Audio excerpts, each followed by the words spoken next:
On the next Canine Corner, are you ready to cuddle up with this cutie? Well, Second Chance Cocker Rescue is here to introduce us to some of their adoptable pups. And then we're meeting up with Love on Four Paws to learn how therapy dogs are helping our local hospitals. Plus, are you too busy to walk your dog? Well, we're going to tell you how you can save on a dog walking service in our tip of the month. All this and more coming up on the next Canine Corner.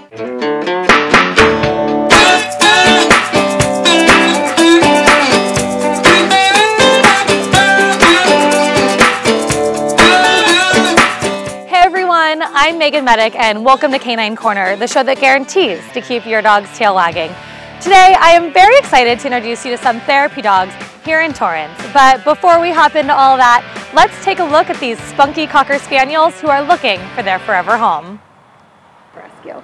Second Chance Cocker Rescue is an all-breed Cocker Rescue based in Santa Barbara, but we rescue throughout the whole state of California.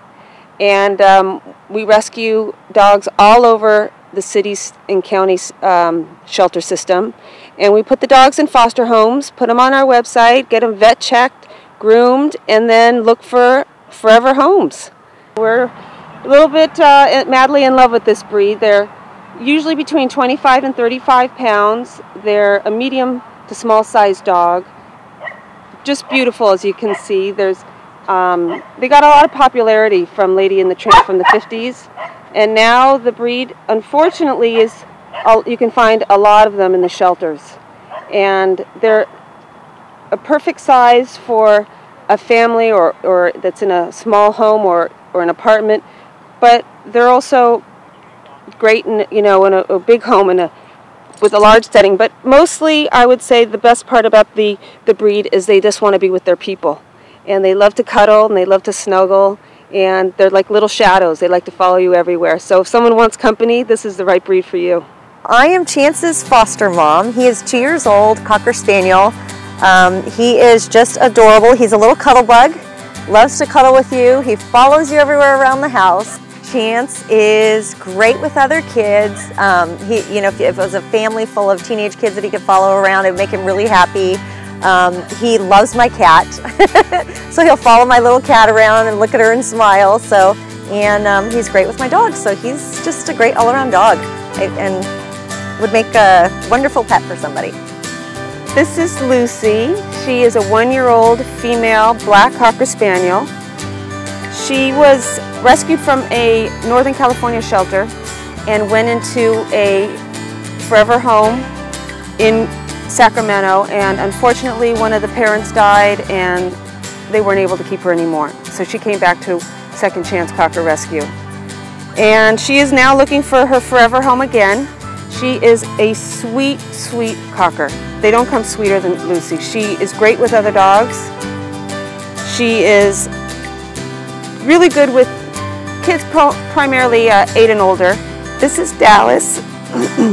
He was recently rescued from an LA County shelter, looking for his not only a forever home, but a foster home. We would love to get him into a foster home right now. He is about 5 to 6 years old. He's a buff male Cocker mix, really, really sweet. Great with kids 8 and up, great with dogs. I haven't cat tested him, but he's so mellow I wouldn't be surprised if he got along with cats too. He wants to be with his family, and he needs to find his forever home. Here we have Hanno. Hanno is what I would call a show dog. One of those quintessential, beautiful Cocker Spaniels. He is ready to go into the ring. He's that beautiful. Hanno is a tri-colored male. We call him tri-color because of the black, the beige, and a little bit of white. He is great with cats.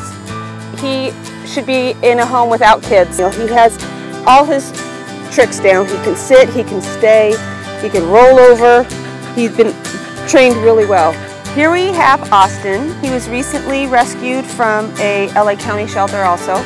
So he could use a little bit of exercise. He needs, a lot of times these dogs haven't been getting fed the best in the shelters or getting any exercise.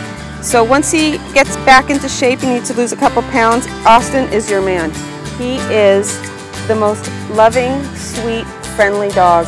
He's about 4 years old. He is a brown and white party, is what we call him, with the coloring, the brown and the white. I think he would be just a wonderful asset to any family. They would really love a guy like Aston. Here we have JR. He is a 2-year-old Cocker mix, black male, looking for a forever home, looking for a foster home. He was recently rescued from an LA County shelter as well and needs a really loving foster home so we can get him into the right home and where he'll thrive. He is a loving, sweet doofus of a boy. So if you're interested, please call Second Chance Cocker Rescue at secondchancecockerrescue.org. If you're interested in adopting any one of these dogs, give us a call here at Canine Corner. Call 310-618-5762 or email us at caninecorner@torranceca.gov, and we'll be sure to get you in touch with the right people right away. Cocker Spaniels happen to be a personal favorite breed of mine, and my family adopted our Cocker Jack about 6 years ago, and he has been one of the most loving and loyal dogs we have ever had. So a big thank you to Second Chance Cocker Rescue for coming out and introducing us to those amazing dogs. Now, therapy dogs are becoming more and more popular with hospitals and their patients. So I met up with a great organization called Love on 4 Paws and found out why our four-legged friends are such a great asset to have while in a hospital. Let's take a look. Love on 4 Paws is an animal-assisted therapy program started by a mother named Charlene who saw an amazing connection between her autistic daughter and their dog. Charlene wanted her daughter to be able to bring the dog to school with her, hoping this type of comfort would help other autistic children as well. Today, Love on 4 Paws is in 40 different facilities. Although many patients have family and friends visiting on a regular basis, canine visitors seem to have a special touch. The thing about the animal-assisted therapy is the dogs come, they're non-judgmental. They love you no matter what. They don't care what kind of bandages you might have on or anything about you except that you're there and you're willing to pet them. And they're non-judgmental. And our dogs don't cure anybody, but they sure do make them feel better while they're, rehabilitating. And the patients at Providence Little Company of Mary completely agree. She makes me feel like, comfort and just when she shakes my hand, it's like you're like experiencing with another person, but it's a dog, so it's like really sweet and so you feel the love, like it's nice. It makes the hospital feel more, I'd say, human, more homey, more natural, like a house. Your dog will come and comfort you, so it's really nice to have a dog. Being alone in a hospital room can be really isolating and kind of scary sometimes, so dogs are very comforting. On a typical visit, the dog and its owner knock on a patient's door and ask if they would like a visit from a dog. This is Brewster. What's his name? Brewster. Brewster. Yeah. Hi, Brewster. We go in, and the first thing we do is ask the patient, would you like a visit from a dog? Because some days you might just not be in the mood. So if they do, then we go in, visit with them. If they want the dog on the bed, we'll put the dog on the bed. If they want it just on the chair next to them. And so we let them just have a good time with the dog, and then we leave. And one of the things that we do, that our organization does, is we offer them, if they would like, a photo with themselves and the dog, so they have a little memorabilia to take with them. The Polaroid can help patients if they are feeling lonely, and they are a great way for the patients to remember their visit with the dog, even after Love on 4 Paws has left. I miss my dog, so it's very nice to be able to see something furry. I think dog therapy is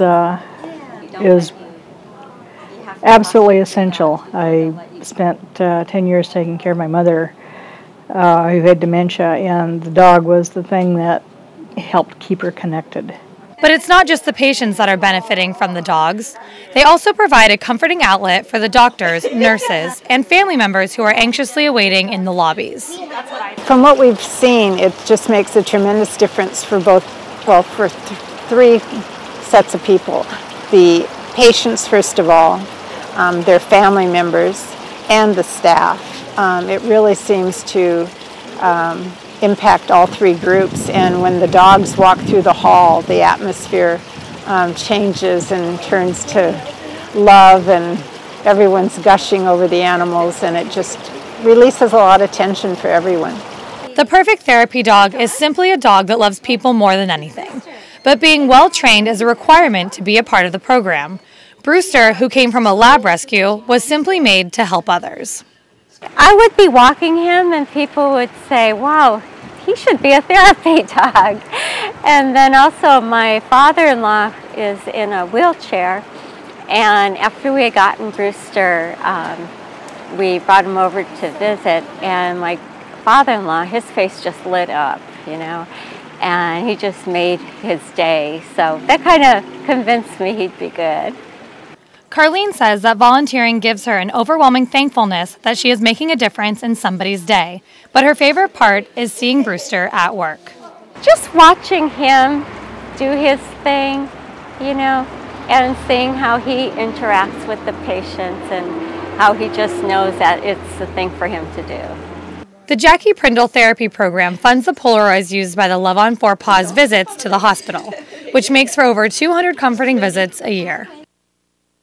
Being with those patients and dogs was such a moving experience for me, and if you think that your dog would be perfect for this kind of service, please keep in mind that certain training requirements must be met, such as sit, stay, and drop it on command. But if you're ready to volunteer, please email info@loveon4paws.org.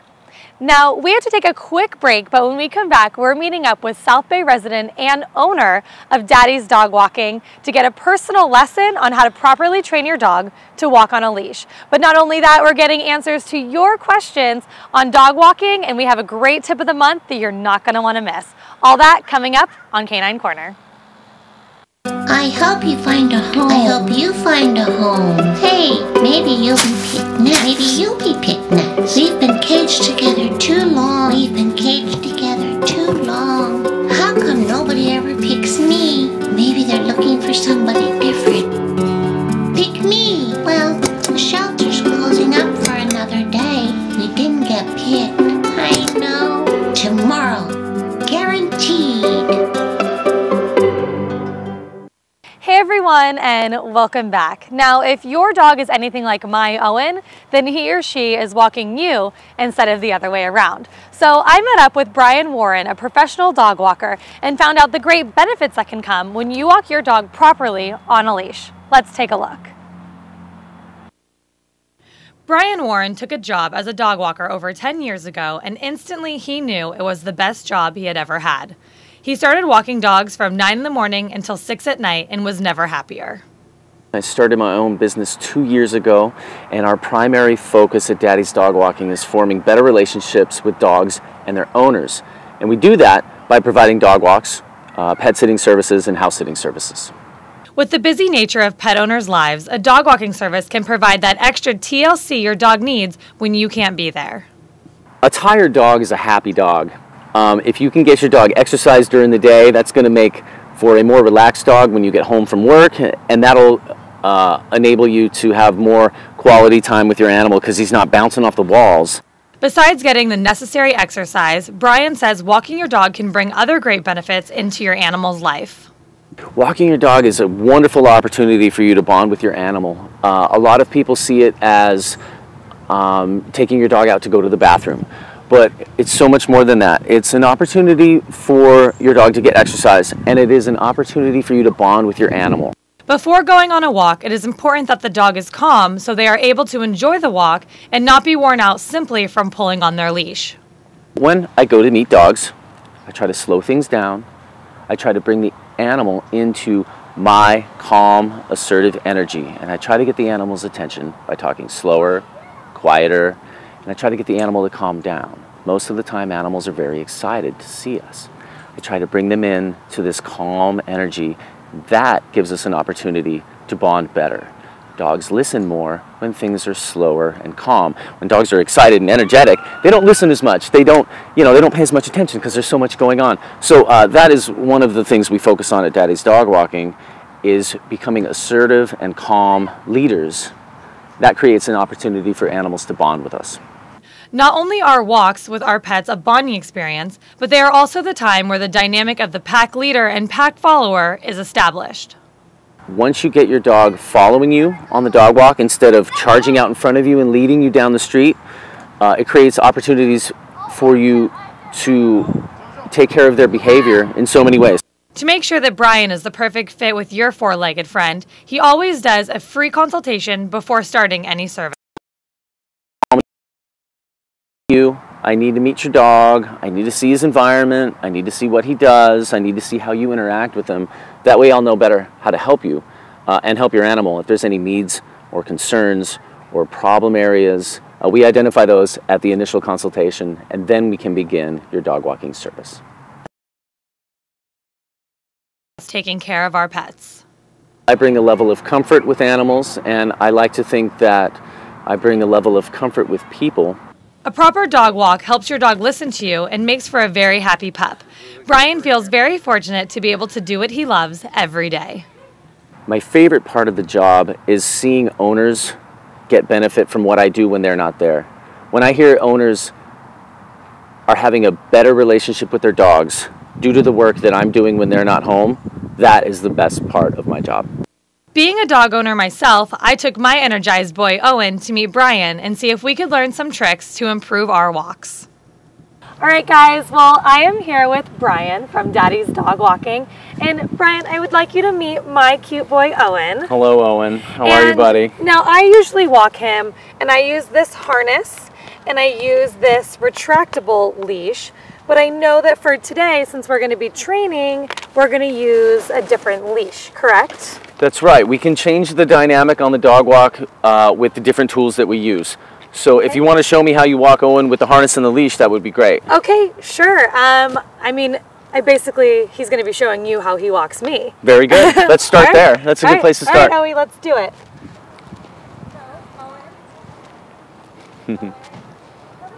Perfect.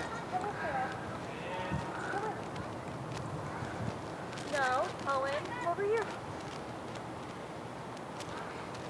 Come on, you're crazy.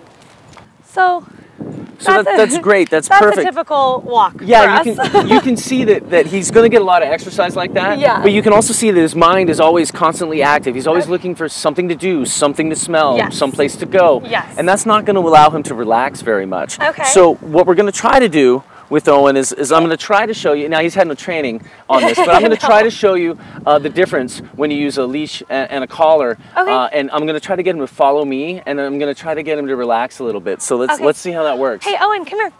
Come here, buddy. Hey, Owen. Shh, wait. So, do you think that it would be better if we take the harness off altogether? He can keep wearing the harness. That's fine. Okay. But I am going to hook him up to his collar. Okay. And we're going to see if we can get Owen to follow me on a walk instead of leading me on a walk. So we try to start from a very calm place, like we are now. Okay. And I know your mommy's here. That's so excited. This is good, though. This is good. Yeah. We can try to see the difference. He wants to be with you. I know. And I'm going to see if I can get him to pay attention to me. Okay. Owen. Owen. Sit. That's a good boy. Yeah, I know your mommy's here and it's so exciting. Touch is good. Okay. Dogs respond to touch. So if I want him to sit and kind of stay calm, do a little touch? If you need to change his behavior, like if he's jumping up and you don't want him to jump up, I don't want you to jump up. you can touch him with your fingers and it's just a very gentle touch. You want to try to break his concentration from what he's doing now as he's sniffing. You want to say, hey, sit. And the snap, is the snap an attention getter? Just to draw his attention. Okay. I want him to look for me for guidance. So anything I can do to draw his attention to me via touch or sound is a good thing. With Brian's help, Owen made some amazing progress on the leash.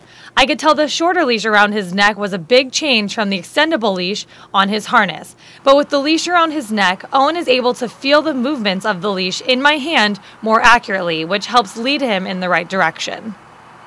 Well, Brian, I want to say a big thank you to helping Owen learn how to walk on the leash today. One more question that I kind of had for you is, what do you think the proper way is to hold the leash? You know, I kind of noticed that you were holding it down here and not where the little hand hole is.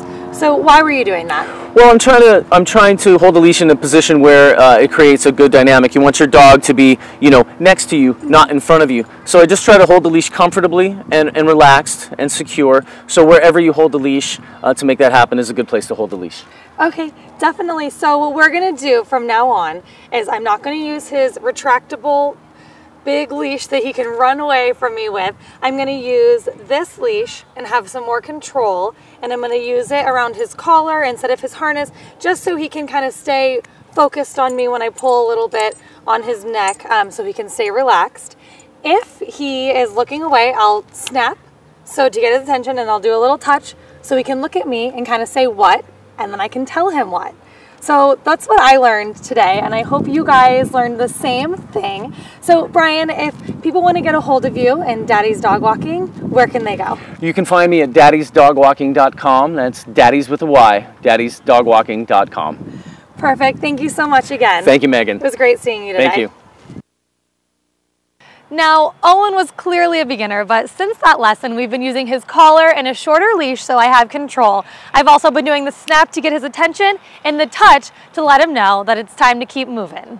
So right now, we're gonna jump right into your questions on dog walking and get the answers from Brian. And then make sure you have your pen and paper handy because the tip of the month is coming directly after.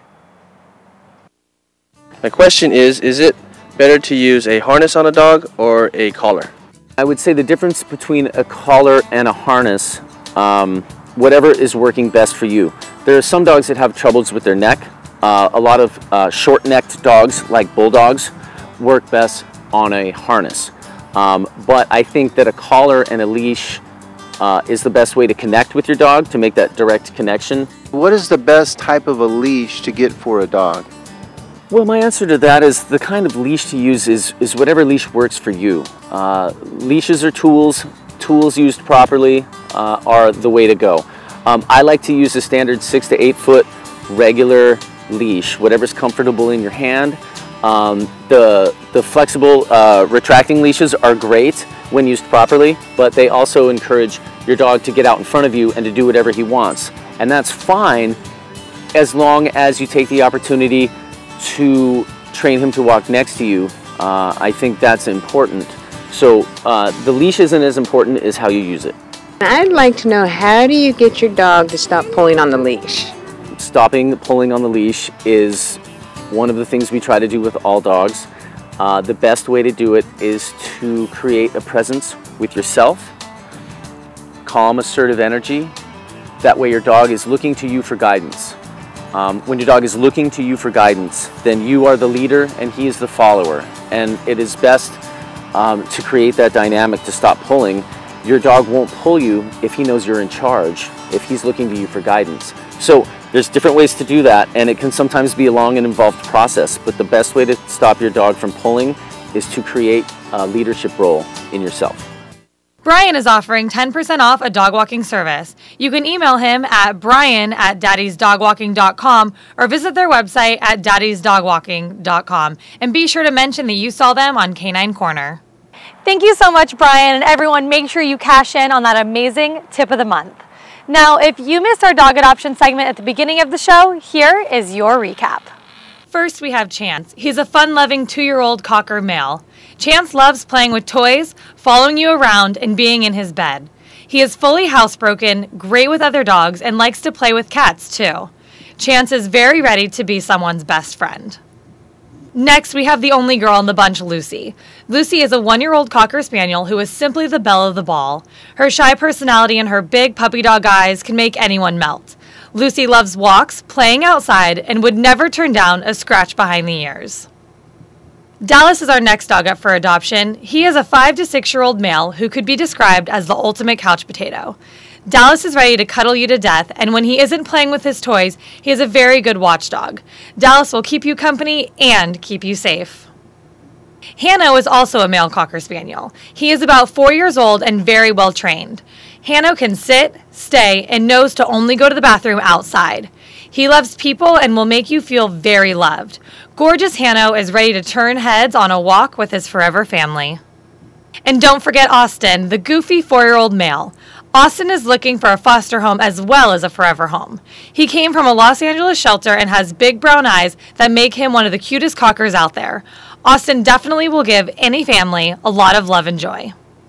And last we have JR, who is also looking for a foster as well as his family. He is a 2-year-old male. JR is very easygoing and well-mannered. He loves playing fetch and getting belly rubs. He has a calm personality and is ready to make the perfect pet for a loving family. To adopt or get more information on these amazing dogs, please visit secondchancecockerrescue.org or call 805-687-4674. If you have a question, contact us and we'll be sure to get you the right answer. Call us at 310-618-5762 or email us at caninecorner@torranceca.gov. Now, that's all the time we have on our show today. Thank you so much for joining us here on Canine Corner, the show that guarantees to keep your dog's tail wagging. I am your host, Meagan Medick, and we will see you next time.